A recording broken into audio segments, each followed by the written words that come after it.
Yeah. Okay.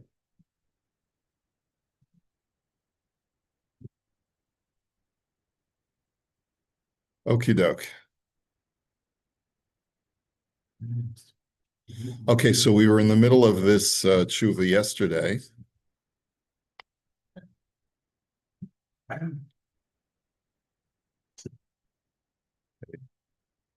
Okay, so we were talking about um, returning something late after a rental period. So let's just start the tshuva again. Misha sacher is a davar mesuyim kedei lihishtamish bo be'ezem makom. You rent an item. Usually it's like a car or an appliance. Osha sacher rechev v'nitakev shamach mas eza ones. And you get stuck so that you're not able to return the car in the time that you said you would. You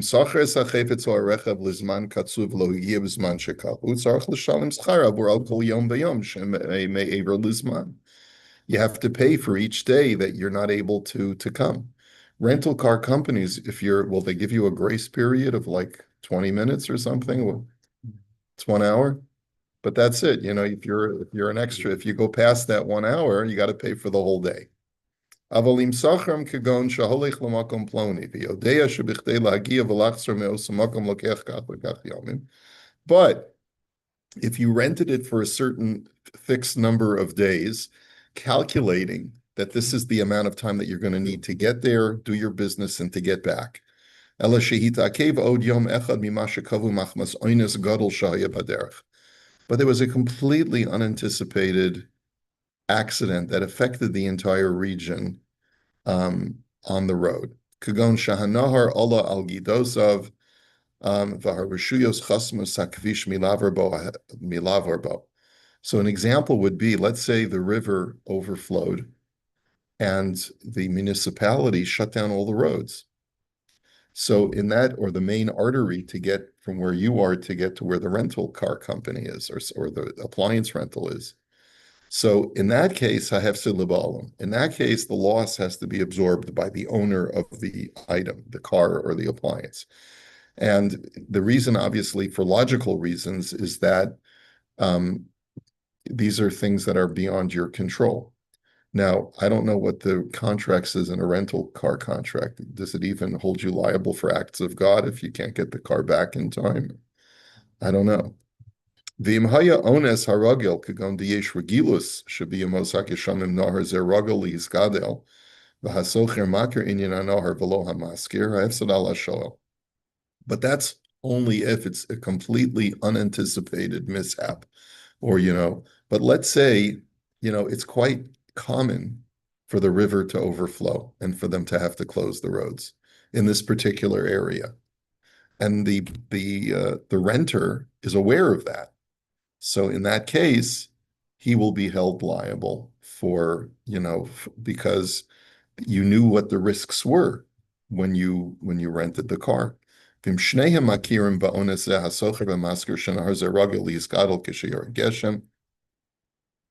But if both parties know, right, both the renter and the owner, so then the owner has to assume the he can't overcharge, because then both of them took the risk.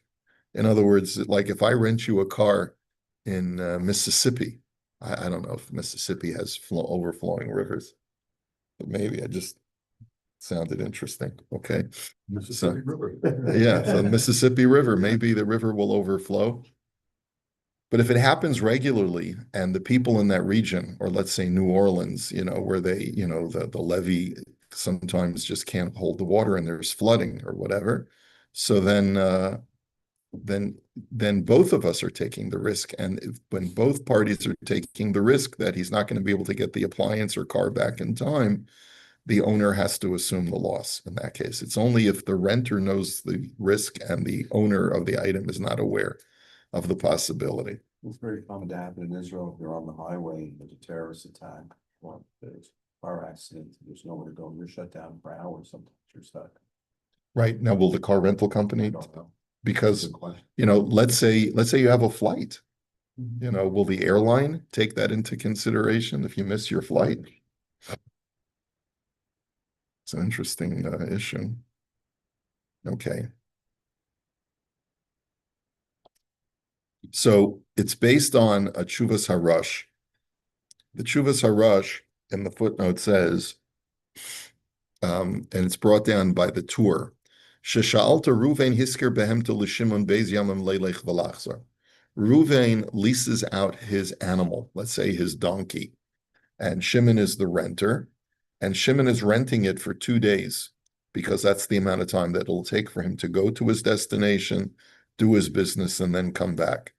Uvachazaraso biyom beis gadol hanohar mimei hageshamim, and on day 2, the river swelled because of the rainfall. Ad shehutzrach la'akev yom echad, so he was delayed for a full day before they could clear the road.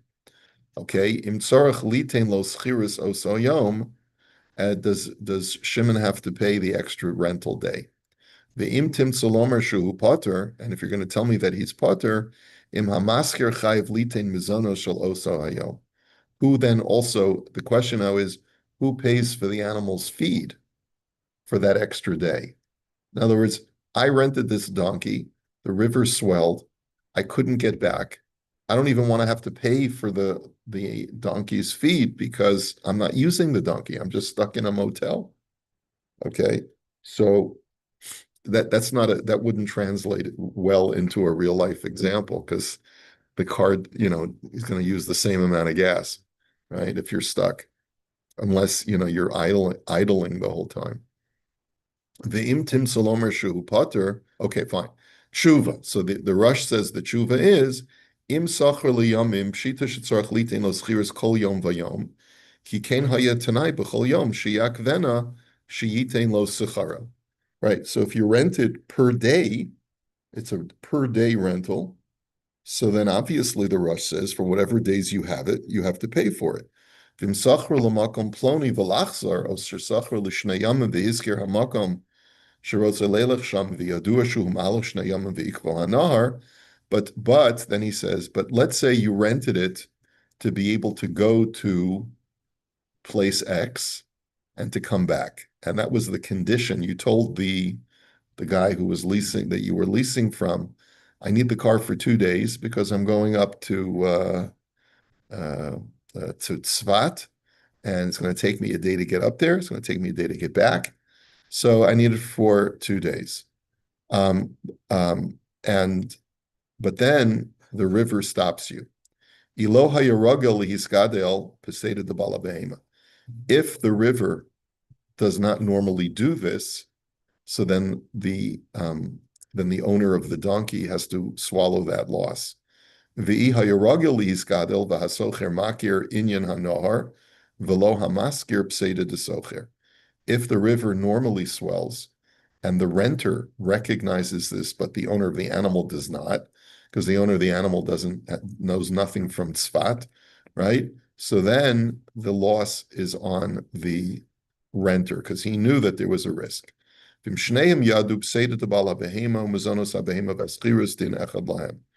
says, and if both of them know about it, the owner of the animal has to assume the loss. Umezonos habehema v'haschirus din echad lahem. And the Rush says, I'll go even further. Whoever has to pay for the rental has to pay for the feed. So if the owner of the animal has to cover that extra day, he also has to compensate the renter for whatever expenses he has to feed the animal, which is an interesting, because basically the way we view it is the renter is ready to come home. He doesn't need the animal anymore. Now he's stuck with this donkey that he's gotta find feed for. He thought he had enough. Now he's got to run around finding feed for this animal. What a tircha. So, I guess one example that you could find would be, what if you're paying for overnight parking and you get stuck at the hotel and this car, you don't need the car anymore. You just want to get back. And every day that goes by, you have to pay additional fees for the car. I think the companies all have fine print. Last year, I was going to New York for Fashion Week, and we had this really bad storm, and none of the that was the time when that plane that went upside down in Toronto. That time it was a really bad things were taken off and everything, and so I booked my ticket and my hotel through my rewards program. So the airline, they honored the ticket because I couldn't fly. There was no flight ticket out. The hotel said, because you didn't book through us directly, we will not give you your money back. So they have that in the fine print.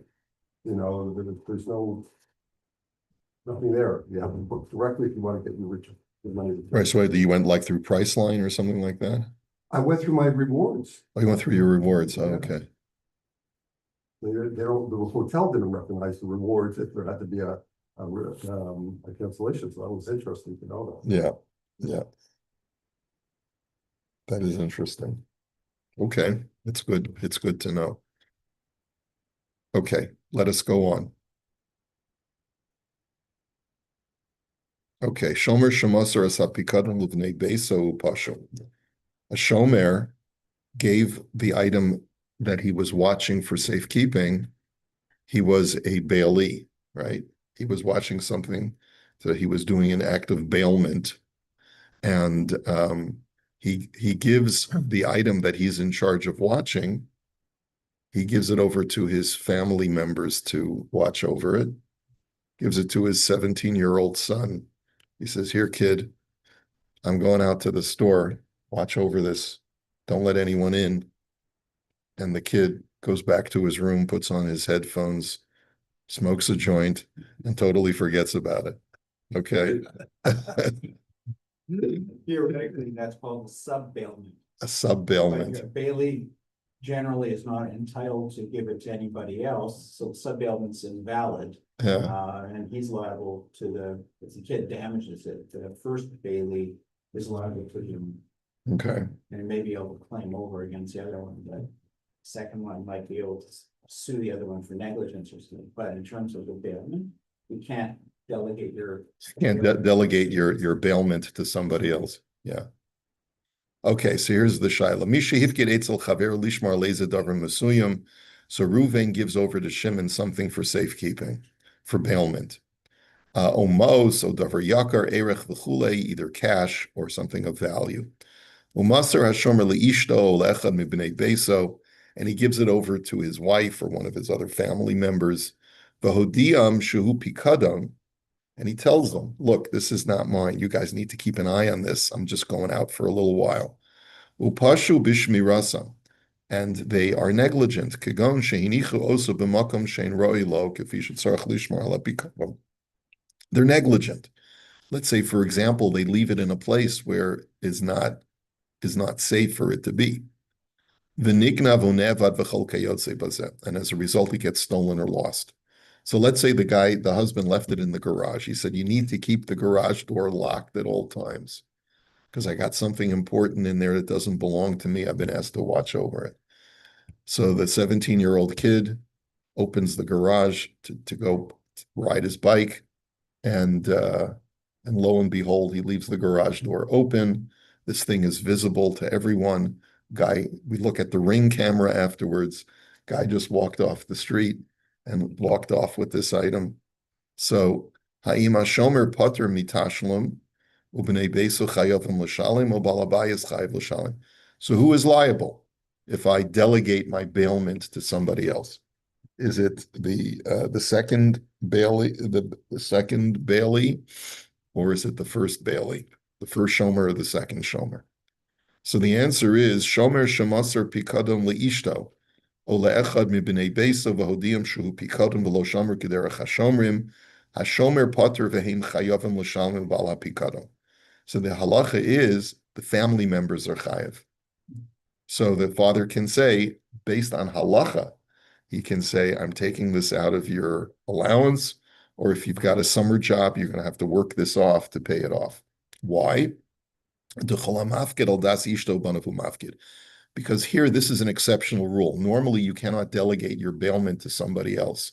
But it's assumed that when Reuven leaves his item for safekeeping with Shimon, Shimon's family is involved in the Shemirah. That's the assumption. I'd be interested in what secular law has to say about that. V'mein lahem l'shalem, What if they don't have money, right? What if the kid doesn't have the funds? He just turned bar mitzvah, doesn't have any of his money. Yesh omrim shebal habayis chayv l'shalem, v'yesh omrim shepater milashalem. So there's a big machlokas here, whether the original shomer has to pay or not. Maybe he can just claim, hey, when you left it with me, you understood that my whole family was going to be involved. My kid doesn't have the money, and I don't have to pay you because it's their responsibility. Sometimes has that where you would imply as a term of the bailment that you'd be entitled to do that. For example, take your car into a car repair shop, that's a bailment. But let's say you need a special part. The guy has to go and take the car to another place and gets the part done there. And then something happens to it elsewhere. So that's a sub-bailment that probably implied can do that. Same thing if you take your wife takes a diamond ring into a jeweler, it says, we have to fix the setting or something, we're gonna send it out to somebody else to do that. That's generally implied that you can do that. So there's an implied term that they can create a sub-bailment in that situation. So, and sometimes it's actually in writing that you can do that too. But if it's not, it's probably not normally able to do. Right. Interesting. So let's So the take, kid is responsible to pay even though he's not being paid, so he's being classified as. yeah, he's not, even though he's not being paid, because I guess because he's considered a dependent of the father, who's the shomer. So he's included in the obligation to be a shomer. The one interesting thing that you see from this, from a social aspect, is that a youngster who's living in your home can't claim complete independence from responsibility, which is, not what not the way a lot of parents treat their kids, and not the way a lot of kids think about living at home. When you're living at home, you have financial responsibilities to at least adhere to whatever financial obligations that I, as your provider, have. So, I'm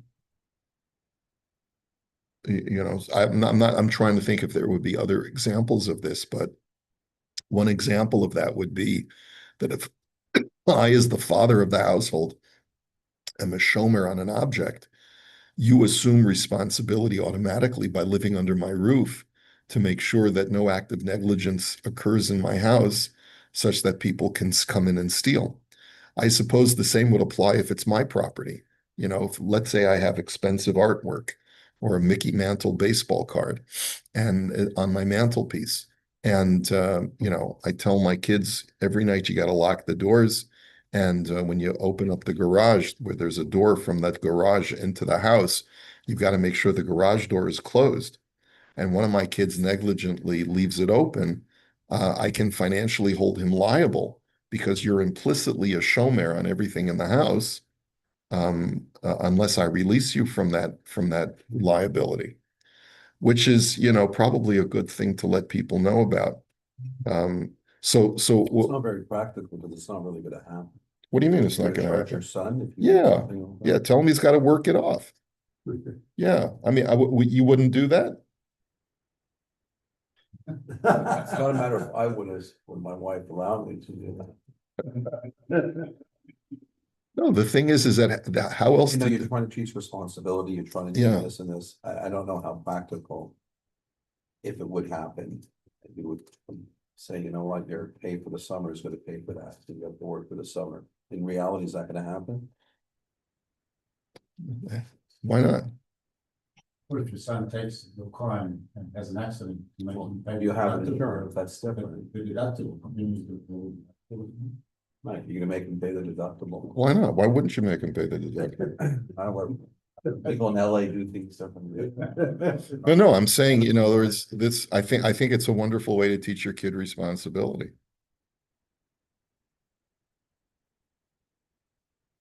In theory. In theory. Okay. Okay, so the sugya on the bottom is as follows. Rava says, Kol hamafkid al das ishto banavu mafkid. When you leave something with Shimon for safekeeping, it's with the assumption that Shimon's whole family is involved in the shmira. The Rambam paskins this way, but and the Maggid Mishnah says it doesn't specifically have to be his wife and kids. Anyone who is a dependent of his in and lives in that home, right, is considered to be implicitly part of the Shmira. So based on that, the Rambam writes, "Avali masran livanav uvnosav haktanim olavav ben gedolim ben ktanim lechad mikrov of sheinam shruyim osmuchim al shulchano."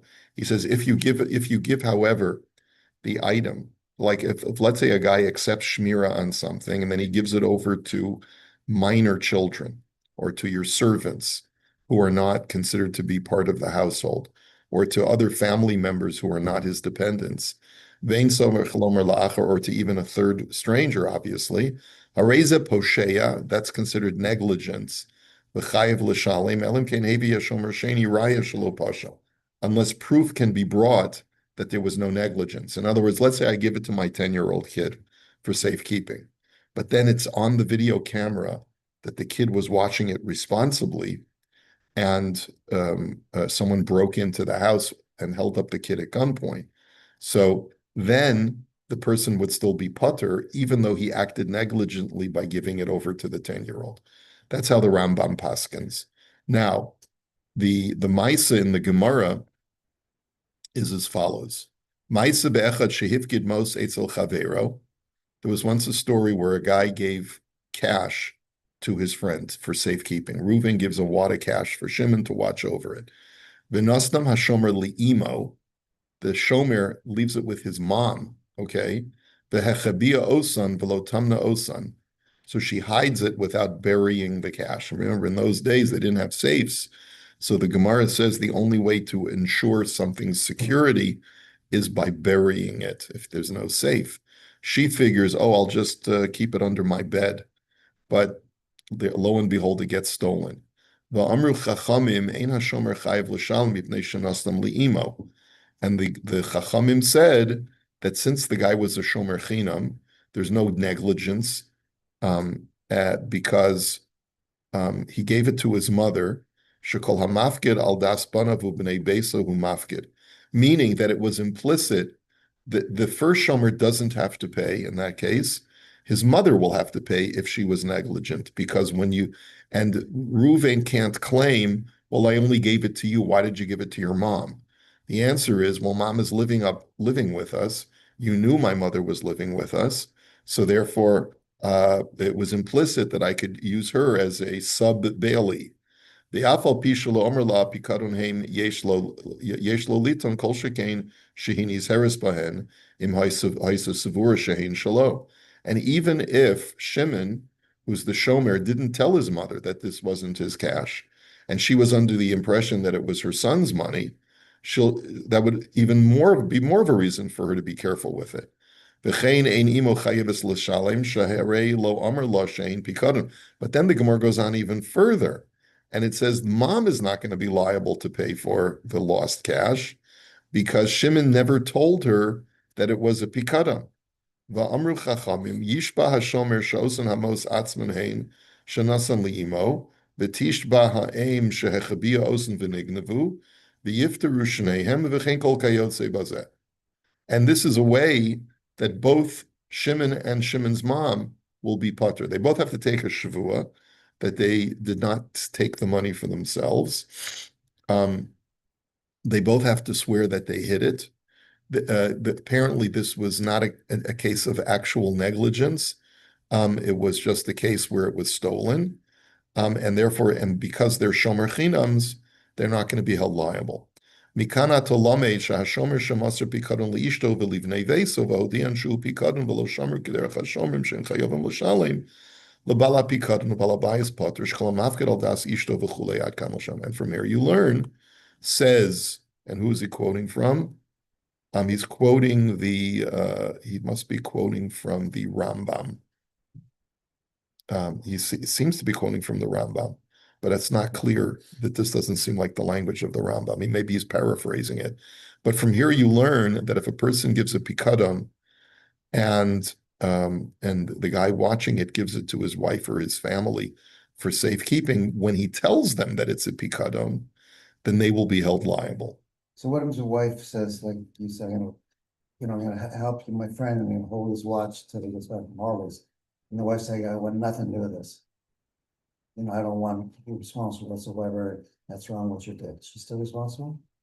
Well, it'll depend on the financial arrangement between them. If she's a dependent of her husband can say to her, I know you don't want it, but I'm the man of the house. Yeah, it doesn't sound like it's going to go over well. But I'm saying, but she has a financial obligation. In other words, if he says, we're living under my roof, and I'm providing for you, and one of the conditions of my providing for you is that you have certain household obligations. So This what is if she's making money and supporting herself? so that's it. If she's financially independent, she does have a right to say, Or she's the breadwinner in the house. or if she's the breadwinner, she has a right to say, this is not, a lot of husbands have these harebrained schemes, and the wife doesn't want to have anything to do with them. So I do sympathize, but it all depends on the financial standing of the wife. If she has no financial standing because she's not a breadwinner, so then that will affect the halachic issue here. And all joking aside, the husband can say to her, but this is your halachic obligation that you're living under our roof, right? And you're not earning. So in exchange for you're not earning, and the fact that you have household responsibilities, this is one of the household responsibilities. That when I use my home as a place of bailment, you have to participate in that bailment. Right? Now, she may not be happy about it. She thinks that it's a foolish thing that he's doing. Maybe they should go to the Rav and marriage counseling or whatever they need to do to smooth things over. But halachically, it'll depend on whether she's a breadwinner herself or not. Does that make sense? Yes and no. I know the laughing doesn't make sense, no, but that's not. Why doesn't it make sense? Because somebody, I guess, she thinks it's stupid what the husband's doing, which usually happens a lot. And she thinks. Tell us, Al. Share with us. Yeah. Let's hear some stories. But I guess she just makes a stating fact that she was now responsible, doesn't want anything to do with it. And then that's wrong. That's what he's doing, and warning that it'll probably get lost or stolen or misplaced. Or maybe it'll attract people, unsavory people or whatever. In that case, I think she should say to her husband, let's go ask a Shiloh.